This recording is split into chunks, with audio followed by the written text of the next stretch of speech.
Well, I had to do it. Probably you asked me to do this, so I started to recollect. Actually, the first 4 decades of my life, I was very, very healthy, which is a great blessing. But sometimes we are visited by certain afflictions, and mine happened to be breast cancer.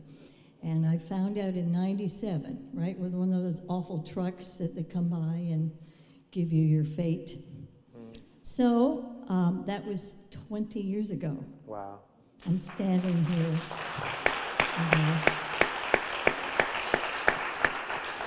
Now, I'm going to preface this by saying that 30 years ago, I had heard of John of God. And at that time, I thought, it was still sitting there on the, my shoulder. And how many of you have gone to John of God here already? Some, yeah. Yeah. He's a healer in Brazil. Yeah. And believe me, it's the real thing. So, but you pray for healing, right? You pray for healing. And healing can include many, many things. One of them is from the medical profession.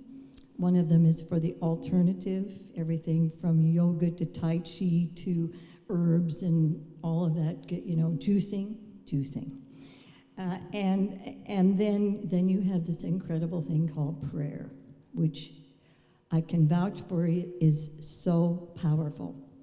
So not to go into incredible detail, I was able to stave it off from 97 to 2006. And at that time, I went back, and I thought, the doctor said, no, you've got to have your right breast removed. I went, oh, gosh.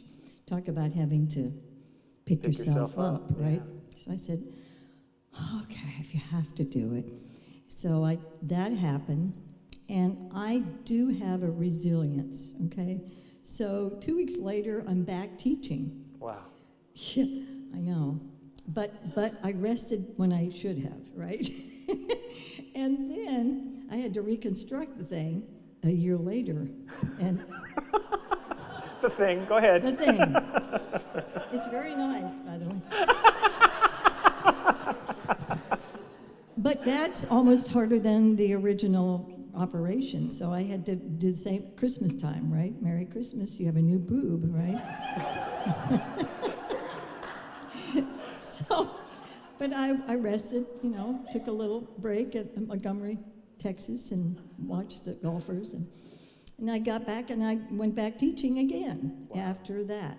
And I don't know. I think the basic health that I have is really accounts for many of my successes. So, but then a few years later, things started to go downhill because I didn't take any other medication like letrozole and all that.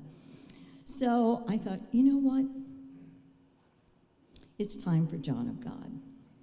So in 2012, I took this journey to John of God, stayed for 3 weeks, and I knew at that time that I was going to get a deeper healing than I had ever imagined, because there it's psychological, it's spiritual, it's everything. Energetic, too, it's right? They do energy healing, it's too. Total, that's really what it is. It's an energy healing. And you can't miss, because you've got entities all over the place from the other side helping. You have hundreds of people meditating, and then you've got this direct entity that comes through John of God.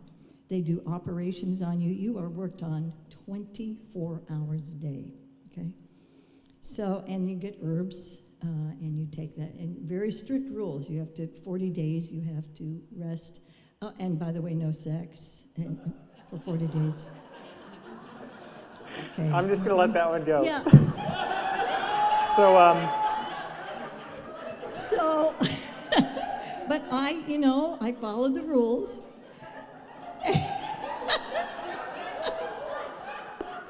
I don't believe you've ever followed the rules. That's what So then I came back, and in the medical profession, you know what they do really well? They diagnose, and they give you blood tests, and it tells you where you are, right? So every month it got better and better and better, until finally it was in total and complete remission. Wow, praise God.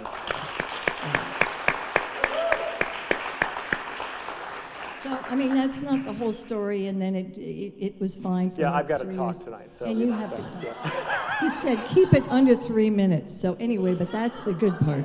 Thank you. You're doing great. Thank you. Thank you. Perfect. Thank you. Kathleen Knight, everybody. Oh, I think I left my iPad. Do you mind grabbing my iPad? I left my iPad in the back, and you know I am just, I'm lost without it. But what we're talking about tonight is the song, and Kathleen suggested this song, and it's absolutely perfect. We're all going to fall. We're all going to have experiences that knock us on our butt. This just happens. And what do we do in those moments? Do we, thank you, Mindy. Mindy is my right-hand woman, I tell you. Thank you. So it's how we respond to the challenges of life. And Kathleen, you just so exampled for us what it looks like to pick yourself up, dust yourself off, and start all over again. Thank you for that. All right, so before the deep spiritual matter, we have jokes, as always. These are little one-liners, and I like them. And groans are accepted. I take groans as applause. So these are puns. I tried to catch some fog, but I missed. That's good, right? When chemists die, they bury them. They get worse. Jokes about German sausage are the worst. I know a guy who's addicted to brake fluid, but he says he can stop anytime. How does Moses make his tea? He brews it. Forgive me, my Jewish friends, I'm sorry. I stayed up all night to see where the sun went, then it dawned on me. And one more, Velcro, what a ripoff. Thank you. Thank you, and I'm here every night, thank you. All right. So the idea that we're talking about tonight is you cannot fail, and here is why. Romans 8:28. Where are my Bible people? You know which one that is? Yeah. What is it, Miss Loretta? All things work together for good for those who love God and are called according to His purpose. Thank you. I knew Miss Loretta would know that. All things work together for the good of them that love God and are called according to His purpose. And what we know in the metaphysical sense, what loving God means is to be in right alignment with our true nature. That the one life, the one presence, the one energy that is the universe, that is God, that is Spirit, is us. We are expressions of that same life. And when we get in alignment with who we truly are, everything that happens is for our good. Byron Katie says, nothing is happening to you, everything is happening for you. That's right. Everything is happening for you. So here's the way it works. Even cancer shows up. You could have just curled up and died.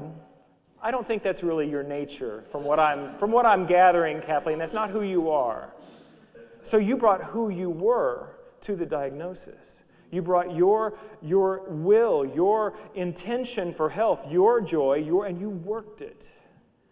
And that's what happens. You bring who you are to the calamity. You bring who you are to the disappointment. You bring who you are to the resentment.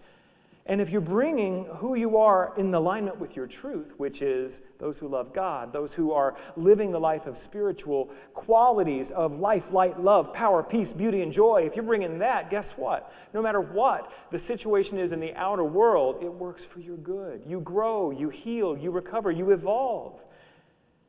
There's another one that's been coming to my mind lately. It's like, no weapon formed against me shall prosper. It's the same principle. Even when people try willingly to harm you, they cannot. I'm not even talking about the accidents of the gamma rays going through the genes and causing the cancer mutation. I'm not even talking about that. I mean when people literally try to hurt you, if you are one of those who is called according to the purpose of love, and that's all of us, if you're one of those that love God, meaning you're in alignment with who you are in spirit, that weapon cannot prosper, and it must be for your good. Can I get an amen in this house tonight? Thank you. So that's what we're talking about tonight. That's really the talk, but I want to talk some more because I have a few more minutes. You can't be less than a child of God. It's impossible. No matter what happens in your life, no matter where you are, no matter what choices, good or bad, that you made, you cannot ever be less than a child of God. You can't be more. You are what you are.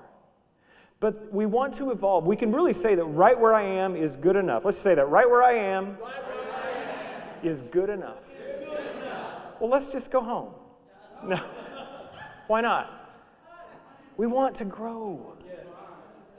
But it's really, you cannot grow until you accept where you are.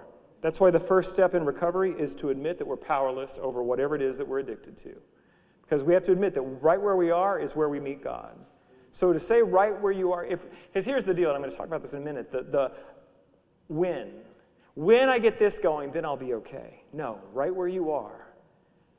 And somebody needs to hear this tonight. Right where you are. You're perfect. You're beloved. You're cherished. You know, beloved, you are the beloved of God. And you know what your job is? To be loved. Your job is to let God love you through your life. That is your job. And that's all you have to do.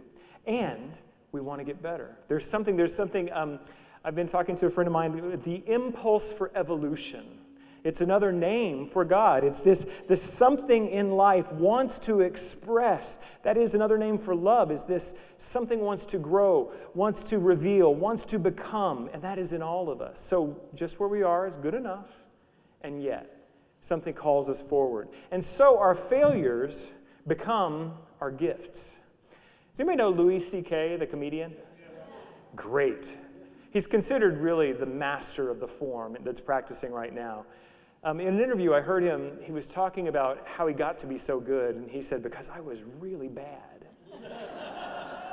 He said, I went to these open mic nights, and I had like 3 or 4 minutes, I think they give you, to do these jokes, and I was horrible. And I bombed it. He said it was the most painful experience in my life to just die on stage and have people hate every word I'm saying. It was so bad.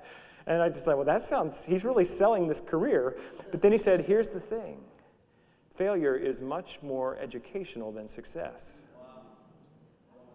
When people ask Louis C.K. how to become a successful comedian, he says, go be bad. And listen. And learn.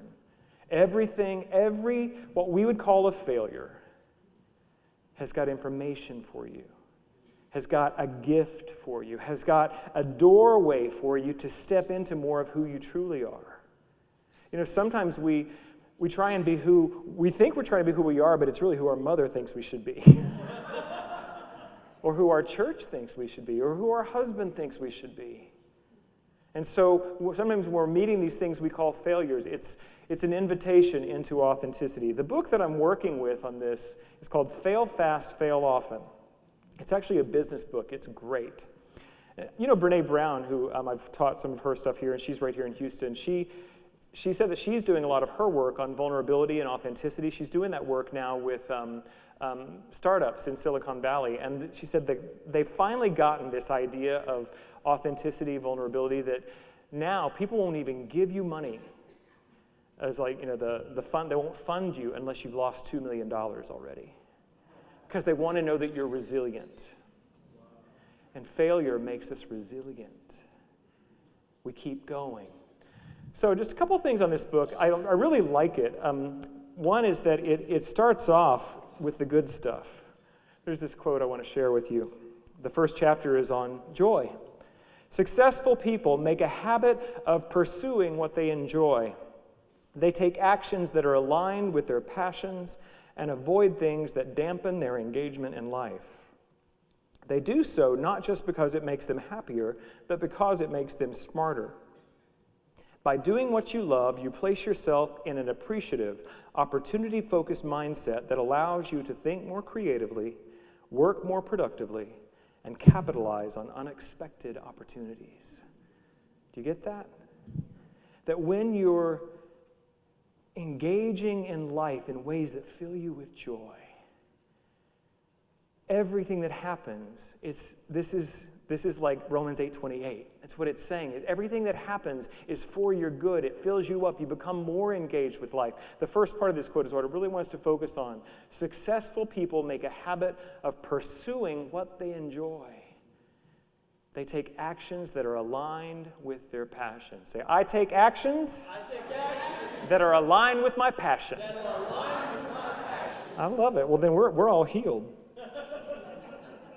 Something else in this book I want to share with you, just kind of a little added benefit, and I just want you can use this. He talks about, I probably should give you this attribution. I want to make sure I get this right. This is from another book by Barbara Fredrickson. Her book is called The 3-to-1 Ratio That Will Change Your Life. She has done research, and she shows that for a well-balanced, flourishing life, you need a minimum of 3 positive emotional experiences for every negative one. Let that sink in for a moment.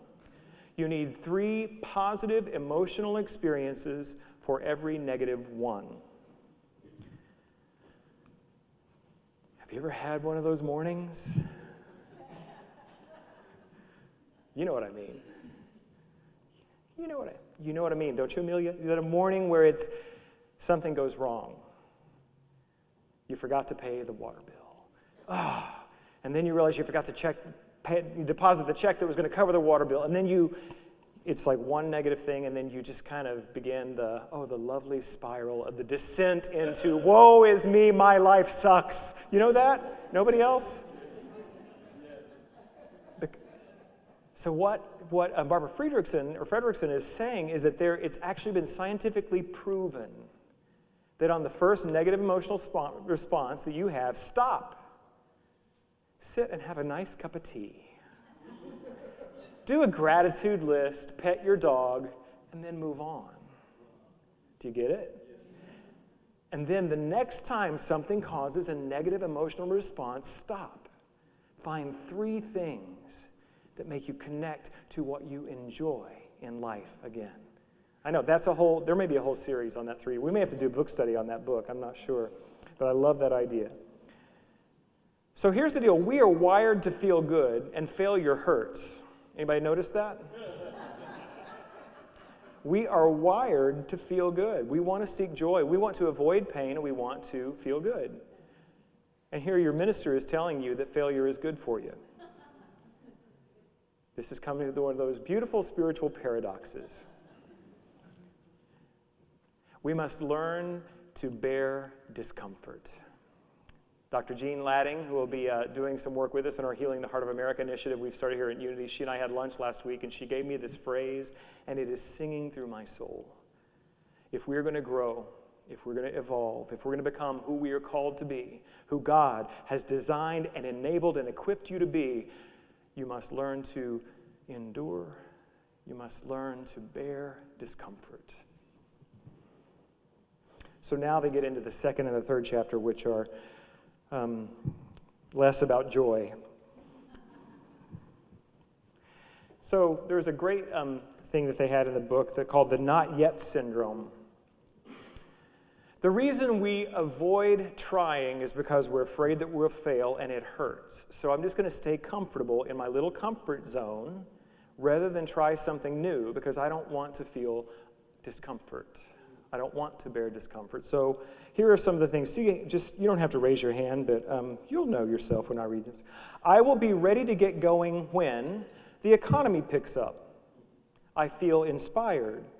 When someone tells me the right thing to do. When I have more money in savings. When the kids leave for college. When things settle down. When I am in a more supportive relationship, when I discover my inner child, when I quit my dead-end job, when I feel more confident, when I forgive and am forgiven. I will be ready to get going when I finish my project, when my house is cleaned up, when I come up with a plan, when I overcome my limiting beliefs. I will be ready to get going when I do my taxes, when I'm absolutely certain. Yeah, that will keep you stuck for decades, just so you know.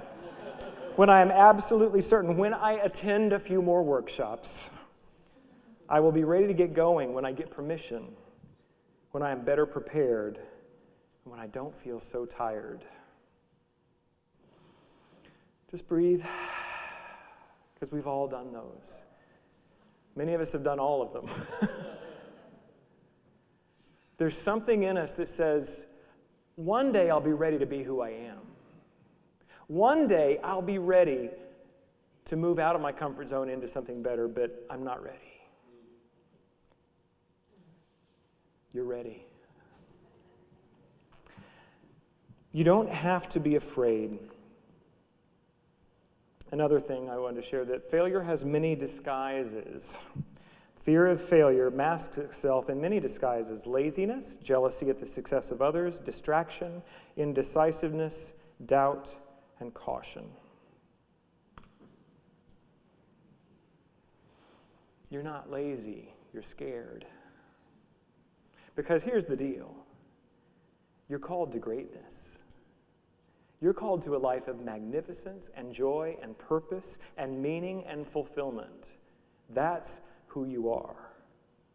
And there is no doubt about it. I have a ministry degree, and I'm telling you the truth. I would not lie to you on this. You can come to my office and I'll show you the piece of paper. I've got 3 of them actually on my wall. So I'm triply sure that you are called to an amazing life. It's given to you already. And so why aren't we experiencing it? Because we're afraid. Because we're afraid to look the fool. Because we're afraid to get it wrong. Because we're afraid to make the wrong choice. We all want to be an expert at our own life before we live it. Right? It doesn't work. What you need to be is a beginner at your own life every day until you take your last breath. To just be beginning to discover who you are, to be beginning to find your gifts, to experiment, to try. That is what we're called to. And that is the path to a life of meaning and purpose and fulfillment and success. We are celebrating Black History Month. I've mentioned the big event is February 26th. But there are a few exemplars from the African American world that I wanted to share with people, about people that didn't give up. Sidney Poitier. He went to his first acting audition. He fumbled through it. He had a heavy Caribbean accent. And the casting director said this: "Why don't you stop wasting people's time and go out and become a dishwasher or something?" Poitier vowed to show him that he could make it. He went on to win an Oscar and became one of the most well-regarded actors in the business. In 2009, he was awarded the Presidential Medal of Freedom, the highest award our nation can bestow upon a civilian. He says, "I just try to go to bed a better man than I woke up."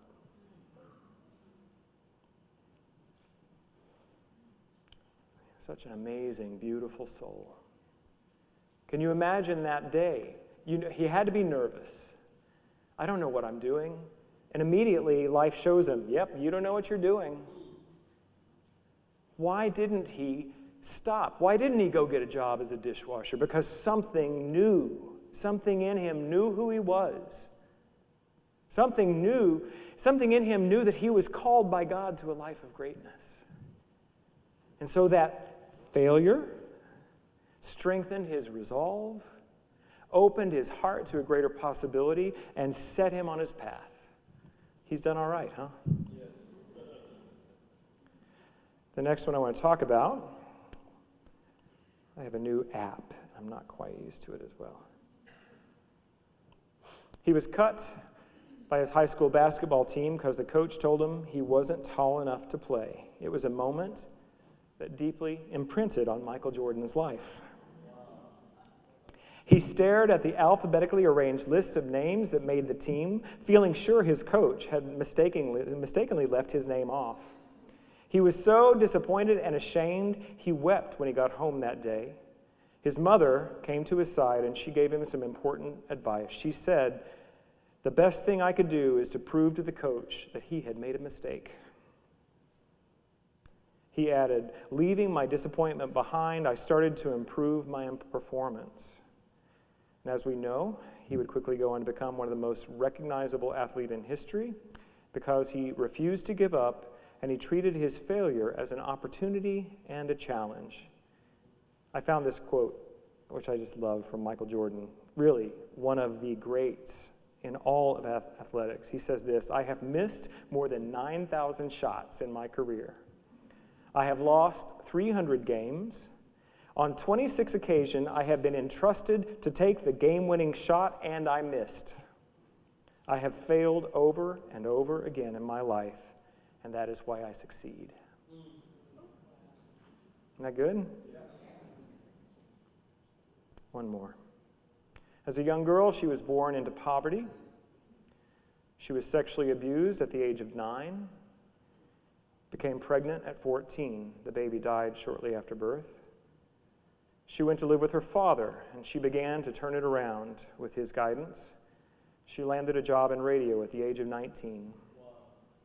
Her emotional ad-lib delivery got her onto TV. After a few jobs in Nashville, she landed a co-anchor job in Baltimore. She was fired 7.5 months later. She was told she was too emotional for TV. A producer told her, "You are unfit to be on television." She landed a job hosting a daytime talk show in Chicago. It was the lowest rated show in its slot. Within a few months, it became the highest, beating Phil Donahue, for those of us who remember that time. And Phil Donahue prophesied that the next person to do what he did would be a black woman. Did you know that? He said that the next person to have a show like this that will succeed will be a black woman. He had no idea. Boy, succeed, did she? She is now considered to be among the most successful people who has ever walked our planet. She was the first woman to be a self-made billionaire. Her personal net worth is estimated to be around $3 billion. She has used the story of her own life to heal herself and others. You are not called to be Oprah Winfrey. Really, it's taken. That job is being fully filled. But you are called to be you. You've given yourself, you have been given in your life opportunities to quit, to stop trying, to give up. And some of you think that you have. Some of you tonight, sitting in this room, within the sound of my voice, feel like you have failed at your life. Sweetheart, you're just getting started. You may be 98 years old. You have not failed. You cannot fail. The next breath you take is the opportunity to start again, to deepen into who you are, and to give it to the world. I love you. God bless you.